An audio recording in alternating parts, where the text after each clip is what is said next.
Hello everyone, आज है 20 अप्रैल और आज इस वीडियो में हम बात करने जा रहे हैं Indian railway finance corporation limited के बारे में। 28 रुपये का शेयर है, छोटी सी कंपनी है लेकिन काफ़ी बड़ा काम करती है। रेलवे को फाइनेंस करने का काम ये कंपनी करती है और सरकारी कंपनी है। पिछले कुछ दिनों में अगर हम देखें तो एक अच्छी रफ्तार पकड़ी, लेकिन अभी कुछ दिनों से ये इसी 28 रुपये की रेंज के आसपास फंसा हुआ है। आज देखा जाए तो 1.5% की तेज़ी ज़रूर है। और रेलवे की अगर हम बात करें तो सबसे अच्छी रफ्तार आज रेल विकास निगम में थी, 4.5% की तेज़ी दिखाई थी इसने। इवन इरकॉन भी अगर हम देखें तो यहाँ पर 2% की तेज़ी देखने को मिली ज़रूर है। IRFC भी थोड़ा बहुत भागा है, तो वीडियो में बातचीत करेंगे कि क्या मौके बन रहे हैं कि नहीं यहाँ पर, और अगर बनेंगे तो कहाँ पर बनेंगे। वीडियो को शुरू करूँ उससे पहले अगर आपने अभी तक चैनल को सब्सक्राइब नहीं किया है तो प्लीज़ अभी इसे सब्सक्राइब कर लीजिए, क्योंकि आगे भी बहुत सारे वीडियोस हैं जो आपको काफ़ी ज़्यादा हेल्प करेंगे। तो 28 रुपये का शेयर है इंडियन रेलवे फाइनेंस कॉरपोरेशन। पिछले एक महीने में अगर आप देखो तो 5.5% का ग्रोथ ज़रूर है, लेकिन अगर इसके लोअर लेवल से काउंट करेंगे तो ग्रोथ अच्छा आया है। तब आपको ग्रोथ 12 से 15% का देखने को मिल रहा है। यहाँ पर आप देखें तो शेयर कहाँ पे था, तकरीबन 26 रुपये 85 पैसे के आसपास का था, गिर कर ये 25 पैसे 50 पैसे पर गया, 25 रुपये 50 पैसे पर गया। बाद में अगर देखा जाए तो अच्छी रफ्तार आई है और अभी भी उसी रेंज के 27 और 28 के बीच में ये फंसा है, जो कि देखा जाए तो 28 रुपये इसके एक महीने का सबसे बड़ा, मतलब सबसे बड़ा प्राइस कह सकते हो आप इसको। कंपनी में पिछले एक साल की अगर हम बात करें तब तो अभी भी 28% का ही ग्रोथ नज़र आएगा, लेकिन अगर इसके लोअर प्राइस और हाई प्राइस को देखेंगे तो तेज़ी काफ़ी ज़्यादा थी यहाँ पर। देखिए लंबे समय तक ये 19 और 20 की रेंज में अटका रहा, लेकिन जब फटा तो ऐसा फटा ये कि सीधा 35 रुपये से भी ऊपर चला गया। उसके बाद अभी अगर हम देख रहे हैं तो थोड़ा बहुत करेक्शन यहाँ पर हमें देखने को मिल ज़रूर रहा है, लेकिन फिर भी एक सपोर्ट बनाने की कोशिश अभी भी जारी है इस कंपनी की। IRFC की अगर हम बात करने जाए तो आज इसके वॉल्यूम्स भी काफ़ी अच्छे थे। 2,11,00,000 से भी ज़्यादा की क्वांटिटी में शेयर ट्रेड होते नजर आए, जो कि बहुत अच्छी बात है। कंपनी अगर हम देखें तो रेलवे को फाइनेंस करती है, लेकिन according to Moneycontrol user 53% लोग कह रहे हैं कि बेचो और भाग जाओ, और ये काफ़ी शॉकिंग है ये। जबकि 33% लोग कह रहे हैं खरीदारी करो और 14% लोग कह रहे हैं होल्ड करके बैठे रहो। यहाँ पर मेरा क्या ओपिनियन है वो भी मैं शेयर करूँगा इस वीडियो में। लेकिन जहाँ तक बात है डिविडेंड की, तो अच्छा डिविडेंड पेइंग शेयर तो है ये, और हर साल अच्छा डिविडेंड पे करता है, साल में 2 बार पे करता है। पिछले साल भी अगर आप देखो तो पहले 63 पैसे का पे किया था, उसके बाद में 80 पैसे का पे किया था। उससे पहले 2021 में 1 रुपये 5 पैसे, फिर उसके बाद 77 पैसे का डिविडेंड था। तो अच्छा खासा डिविडेंड ये पे कर रहा है। लेकिन हाँ, हमें ये भी सोचना होगा कि जब इसने आपको डिविडेंड पे किया था तब इसकी जो शेयर प्राइस थी वो 19-20 रुपये के आसपास की थी। अब शेयर प्राइस 27-28 की है, तो जितना पिछले साल पे किया था उससे ज़्यादा का ही डिविडेंड एक्सपेक्टेड तो है यहाँ पर। और जहाँ तक इनके क्वार्टरली रिजल्ट्स की बात है तो अभी तक कोई डेट सामने नहीं आई है, जैसे ही आएगी डेफिनेटली उसके बारे में भी हम बातचीत करेंगे।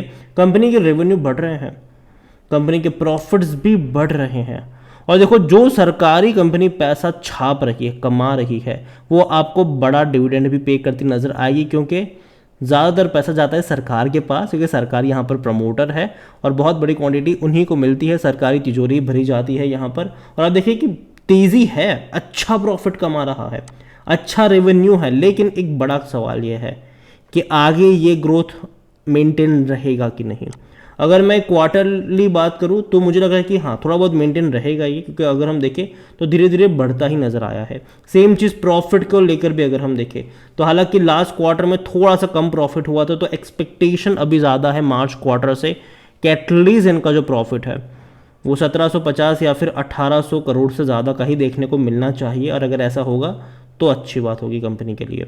अगर ऐसा नहीं होगा, वापस से अगर 1700 करोड़ के आसपास 1600 करोड़ के आसपास का प्रॉफिट हुआ, तब कोई उतना बड़ा एडवांटेज नहीं होगा, क्योंकि ऑलरेडी हम इसको एक प्रीमियम वैल्यूएशन देना शुरू कर चुके हैं। और जहाँ तक बात करें IRFC की, तो जो जिसका जो पी रेशियो है वो 5.68 का है, सस्ता कह सकते हो आप इसको, क्योंकि सेक्टर P21 का है, और 100% एनालिस्ट कह रहे हैं खरीदारी करो। देखिए यहाँ पर अगर हम मनी कंट्रोल की बात करें तो ये मनी कंट्रोल यूज़र थे जो बेचने की बात कर रहे थे, जबकि यहाँ पर एनालिस्ट है जो खरीदने की बात कर रहे हैं। इवन अगर मैं IRFC में अगर हम देखने की कोशिश करें तो कंपनी का जो पी रेशियो है वो भी यहाँ 5.60 का है। EPS अगर हम देखें तो 4.97 के आसपास का, डिविडेंड यील्ड भी अच्छा है 5.13 का। और डेट टू इक्विटी 9.13 के आसपास देखने को मिल रहा है, जो कि मैं मानता हूँ कि उतना ख़राब नहीं है इसके लिए। ROE अगर देखें तो 15.84 के आसपास का है। और कंपनी में अगर हम प्रमोटर्स की होल्डिंग देखें, शेयर होल्डिंग पैटर्न पर नज़र करें, तो प्रमोटर के पास 86.36% की होल्डिंग है और ये लेटेस्ट डेटा है। प्रमोटर कौन है? गवर्नमेंट है।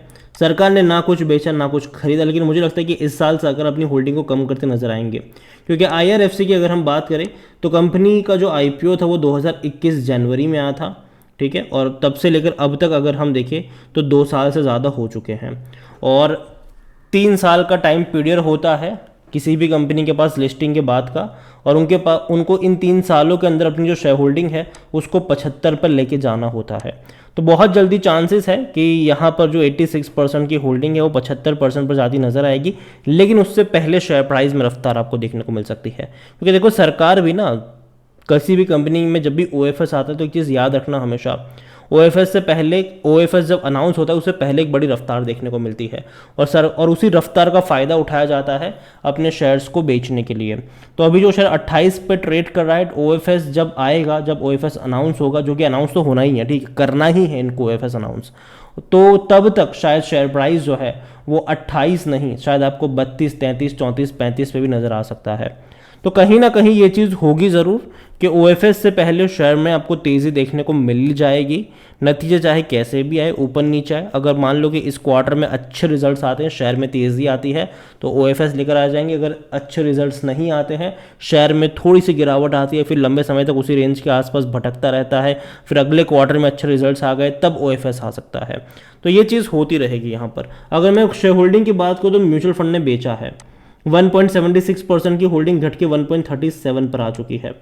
डोमेस्टिक ने खरीदा है, 1.20% की होल्डिंग बढ़ के 1.25 पर आ गई, और तो और एफआईल्स ने भी खरीदा है, 1.01% की जो होल्डिंग थी वो 1.14 पर आ गई।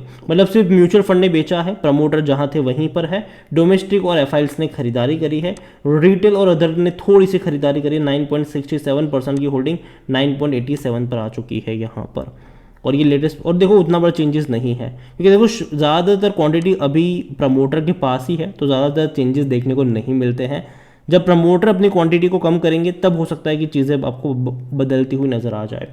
देखो इंडियन रेलवे फाइनेंस कॉरपोरेशन, मैं पहले भी बोल चुका हूं, अब भी कहूंगा, आगे भी कहूंगा कि रेलवे में भारत में अभी भी बहुत कुछ करना बाकी है। और ऐसे में जो कंपनी रेलवे से जुड़ी हुई है या फिर जिसको रेलवे से बड़े कामकाज मिलते हैं उनका फ़ायदा है, जैसे कि रेल विकास निगम आप देखो भागता ही जा रहा है। इरकॉन भी अगर हम देखें तो पिछले 1 महीने में इरकॉन में भी 15% की तेज़ी आई है। IRFC भी अगर आप देखोगे तो ये भी भागा ज़रूर है, लेकिन बहुत कम भागा है। तो यहाँ पे अभी भी मुझे लगता है कि तेज़ी आनी बाकी है थोड़ी बहुत, तो ये बढ़ना चाहिए। और मैं मान के चल रहा हूँ कि क्वार्टरली रिजल्ट्स इनके अच्छे, उम्मीद तो हम कर ही रहे कि अच्छे ही आएंगे, लेकिन जहाँ तक बात है शेयर प्राइस की, मुझे लगता है कि ये बहुत जल्दी 30 रुपये से ऊपर जाता आपको नज़र आ सकता है।